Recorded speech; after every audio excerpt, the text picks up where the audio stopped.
음주운전을 하다가 사고를 내고 도망가던 차량이 시민들의 추격 끝에 붙잡혔다는 소식, 어제 뉴스를 통해 전해드렸는데요.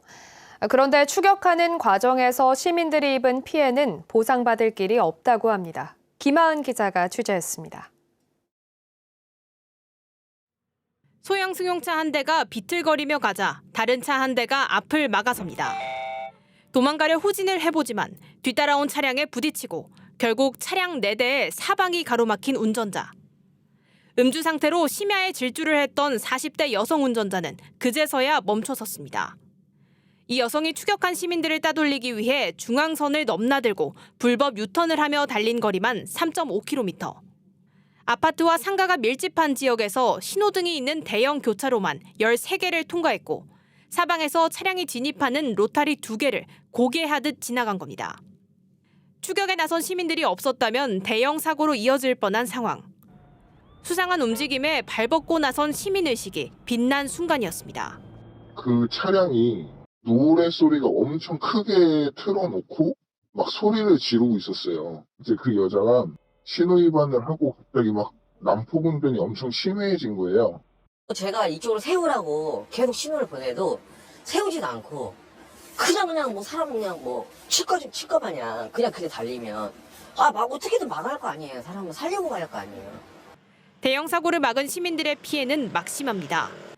차체가 부서져 내부가 훤히 보일 정도로 망가지는 등 피해를 입은 차량만 석 대, 수리 비만 대략 2천만 원에 이를 것으로 보입니다. 그러나 대형 사고를 막은 시민들이 보상을 받을 방법은 사실상 없습니다. 현행법상 구조 행위를 하다 피해를 입은 경우는 보상이 가능하지만 범죄의 경우 의사상자, 즉 의로운 일을 하다 숨지거나 부상을 입은 경우에만 가능하기 때문입니다. 스스로 고치거나 보험금을 청구해야 하는 번거로운 일만 시민들을 기다리고 있는 겁니다. 이번 사건의 경우에는 그 추적자가 다치지 않았습니다. 이와 같은 경우에는 의사상자에 해당 안 돼서 아무런 보상도 못 받는데 입법의 미비로 보입니다. 이 부분에 대한 개선 필요해 보입니다. 한편 경찰은 추격에 나섰던 시민들에게 감사장과 신고 포상금을 전달할 계획입니다. MBC 뉴스 김하은입니다. 택시기사들의 열악한 처우와 노동 조건을 개선하기 위해 택시 운수 사업자는 기사들에게 부가세를 돌려주어야 하는데요. 하지만 택시기사들 사이에서는 부가세 환급이 제대로 이루어지지 않고 있다는 불만이 터져나오고 있습니다. 홍수현 기자입니다. 도내 한 법인 택시 회사에서 기사로 일하고 있는 김모 씨. 3년 전 일을 시작한 김 씨는 회사로부터 부가세를 제대로 돌려받지 못하고 있습니다. 기사들을 나가 알기로 기사들 어려우니까 기사들 도와주는 차원에서 그거 주는 걸로 알고 있는데 그걸 하나도 안 주잖아요. 김 씨가 회사로부터 받은 8월 수입 내역입니다. 한 달 운송 매출액 280여만 원 가운데 LPG 충전비와 각종 비용을 제한 99만여 원을 입금한다는 내용 외에 부가세 환급에 대한 언급은 없습니다. 김 씨가 제주도청을 찾아가 민원을 제기한 뒤에서야 업체 측은 9월부터 내역에 부가세를 표시하고 이달 초 김 씨 계좌로 한 달치만 입금했습니다. 그러나 김 씨는 여전히 2년 넘게 돌려받지 못한 부가세를 환급받으려 세무서와 노동관청 등의 도움을 요청했지만 헛수고였습니다. 노동청에 갔으니까 뭐라잖아요. 소송 그래서 받으래. 민원인한테 소송 그래서 받으라는 게 말이 되는 소리냐고. 관련 법에 따르면 택시 운송사업자는 운수 종사자에게 경감된 부가세 90%를 현금 지급해야 하고 해당 현금이 부가세 경감 세액임을 반드시 알려야 합니다. 제주에서는 지난 2021년 모 택시업체가 기사들에게 부가세 4건 227만 원을 돌려주지 않았다가 적발돼 세무서가 추징에 나섰고 업체와 세무당국 사이에 소송이 진행 중입니다. 김 씨가 소속된 업체는 지난 15일 제주도로부터 부가세 환급 점검을 받았지만 현금을 계좌로 이체하라는 조치 외에 별다른 조치는 받지 않은 것으로 확인됐습니다. 줬다고는 하지만은 당사자들은 줬다고 받았다고 하지만은 또 일부 기사는 자기가 받은 적이 없다 이렇게 하니까 이제 그렇지 말고 아예 확실히 통장으로 입금해가지고 그 근거를 남겨라. 한편 해당 업체는 이와 관련해 사실이 아니라며 취재에 응하지 않겠다고 밝혔습니다. MBC 뉴스 홍수현입니다.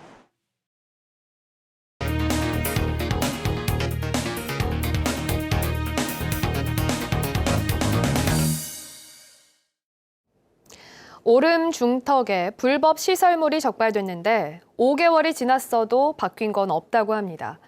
토지주에 대한 형사처벌은커녕 불법 건축물은 여전히 자리를 지키고 있고 오히려 양성화를 요구하고 있습니다. 뉴스 후 박주연 기자입니다.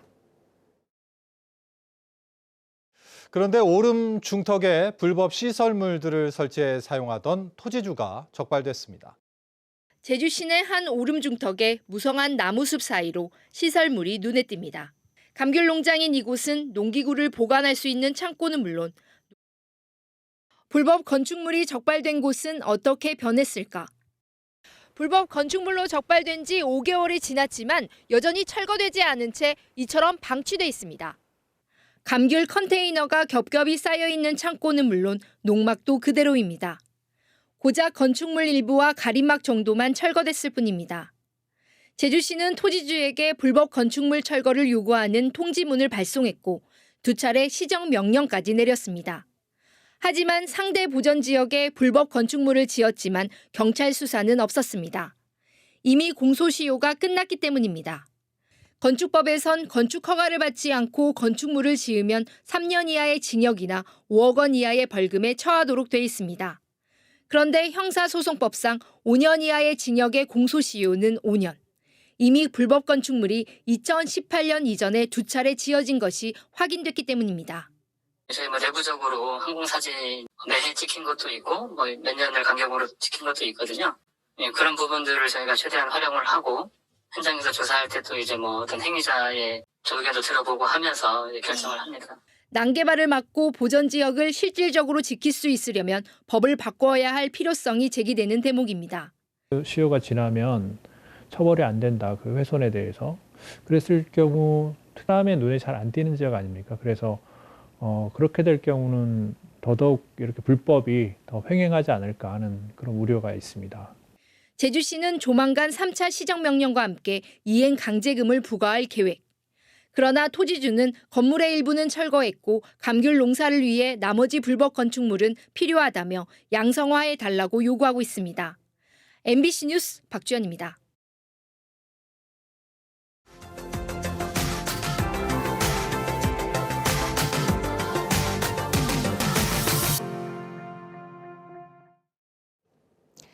충북 오송 지하차도 참사에서 얻은 뼈아픈 교훈 가운데 하나는 신속하게 대피할 수 있는 안전시설이 반드시 필요하다는 것이었는데요. 지하차도 안에 대피로도 없고 사다리 같은 피난시설이 없는 곳이 여전히 태반입니다. MBC 충북 이병선 기자입니다. 지난해 11월 개통한 청주 오창 지하차도. 수백 미터에 달하는 내부에 대피로가 없고 손으로 붙잡고 빠져나올 피난 시설도 없습니다. 폭우로 침수돼 차량이 갇혔을 때 거센 물살을 헤치고 나올 방법이 없는 겁니다. 일반 성인들도 사실 50cm 정도 물이 찼을 때 보행이 어렵다고 봅니다. 그때 가장 필요한 부분은 핸드 유도 레일, 방향 지시판 이런 부분이라고 생각합니다. 출퇴근길 차량 정체가 심한 터미널 앞 지하차도 역시 사정은 마찬가지.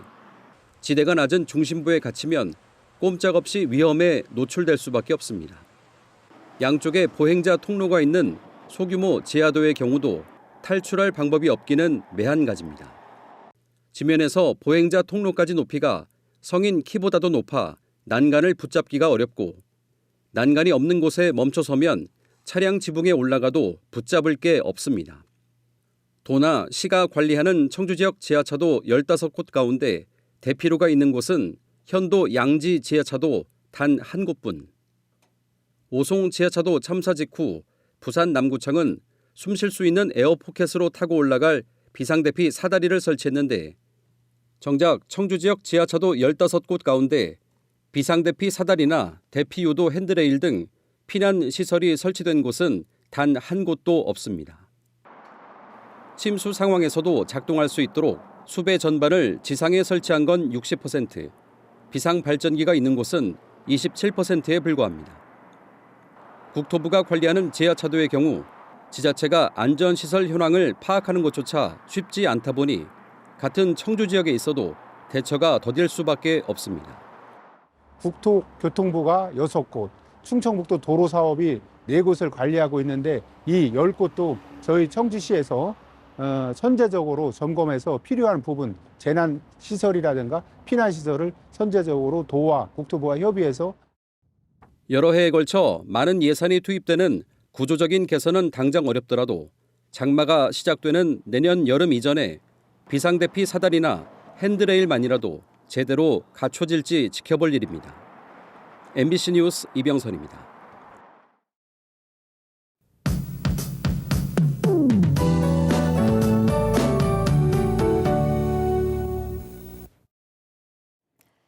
오늘 두꺼운 겨울 외투 입고 나오시기 바랍니다. 저기압이 동쪽으로 빠져나가고 찬 대륙 고기압이 다시 확장하겠습니다.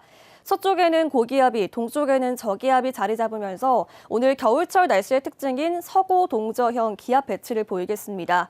1,500m 상공에서 내륙에는 영하 10도 안팎, 제주는 영하 3도 안팎의 찬 공기가 북서풍을 타고 내려오겠는데요. 오늘부터 다시 초겨울 추위가 이어지겠습니다.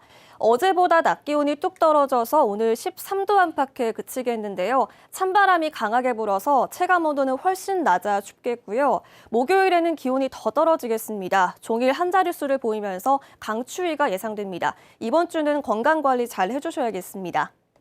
오늘 오전까지 북서부 지역에는 비가 가끔 내리겠고 제주 산지에는 최고 3cm 정도의 눈이 내리겠습니다. 오후부터는 날이 개면서 차차 맑아지겠습니다. 바람이 강하게 불어서 강풍주의보가 발효되겠고요. 산지에는 순간풍속이 초속 25m 내외로 바람이 무척 강하게 불겠습니다. 아침 현재 기온 보시면 북부 지역 12도, 동부 지역 8도, 남부 지역 11도로 시작하고 있고요. 낮에도 기온 변화가 거의 없겠습니다. 어제 낮보다 최고 6도가량 낮겠는데요. 북부와 동부 지역 13도, 서부 지역 12도에 그치겠고 성판악은 6도 안팎에 예상됩니다. 섬 지역도 오전까지 흐리다가 낮부터 차차 맑아지겠고요. 낮 기온 12도 안팎이 예상됩니다. 오늘 제주도 남쪽 먼바다에 풍랑주의보가 발효 중인데요. 물결이 최고 3.5m까지 높게 일겠습니다. 서부 앞바다에서도 비교적 파고가 높겠습니다. 목요일에 추위의 절정을 보이겠고요. 금요일에는 제주도에 비나 눈이 내릴 것으로 예상됩니다. 기상정보였습니다. 제주광역생활자원회수센터의 재활용 폐기물 선별률이 증가한 것으로 나타났습니다. 제주도에 따르면 올 들어 제주광역생활자원회수센터로 반입된 재활용 폐기물 8,500여 톤 가운데 선별된 재활용품은 5,600여 톤으로 선별률 66.2%를 기록했습니다. 이는 기존의 56.5%에서 9.7%포인트 상승한 수치입니다. 제주도는 선별된 재활용품 가운데 4,900여 톤을 매각해 12억 2,500만 원을 벌어들였습니다. 송악산 일대 해양 도립공원을 확대하는 방안이 추진됩니다. 제주도는 서귀포시 대정읍 송악산 주변의 자원과 알뜨르 비행장 주변의 역사 자원을 연계해 보전하는 방안을 마련하기 위한 마라 해양 도립공원 계획 변경 용역을 다음 달 착수해 1년 동안 추진합니다. 제주도는 용역 결과를 토대로 보전이 필요한 곳은 도립공원으로 확대하거나 별도 보전 관리 방안을 마련할 계획입니다. 절대 보전 지역에 설치할 수 있는지를 두고 논란이 일었던 한라산 항공기 탐지 레이더가 준공됐습니다. 국토교통부는 한라산 1100고지 삼형제 오름 정상에 제주 남부공역을 오가는 항공기 관제를 위한 레이더 시설을 완공하고 다음 달부터 운영합니다. 한편 레이더 건설 과정에서 절대 보전 지역의 설치 가능 여부를 두고 보전 지역 조례 내용이 상충돼 조례 개정 필요성이 제기됐습니다. 다문화 가정 이주 여성과 함께하는 국민 대통합 김장 행사가 서귀포시 상해 1 다목적 회관에서 열렸습니다. 경기도 일산 킨텍스에서 열린 정부 국민 대통합 김장 행사와 연계해 전국 각지에서 동시에 진행된 행사에서는 제주도와 새마을 부녀회 관계자 등이 참여해 김장 김치 1,000포기를 담갔습니다. 이번에 담근 김치는 43개 읍면동 지역의 형편이 어려운 가구에 전달될 예정입니다. 제주 북초등학교와 온평초등학교가 IB 초등과정 월드스쿨로 최종 승인됐습니다. 제주 북초와 온평초는 2021년 9월 관심학교로 등록된 뒤 2년 6개월여 만에 각각 도내 4번째와 5번째 IB 초등과정 월드스쿨로 공식 지정됐습니다. 제주시 원도심 초등학교로서는 처음으로 IB 학교로 지정된 제주 북초는 다음 달 8일에, 온평초는 다음 달 15일에 인증 선포식과 현판 제막 행사를 열 예정입니다. 도내 IB 학교는 초등학교 5곳과 중고교 각 1곳씩 7곳으로 늘었습니다.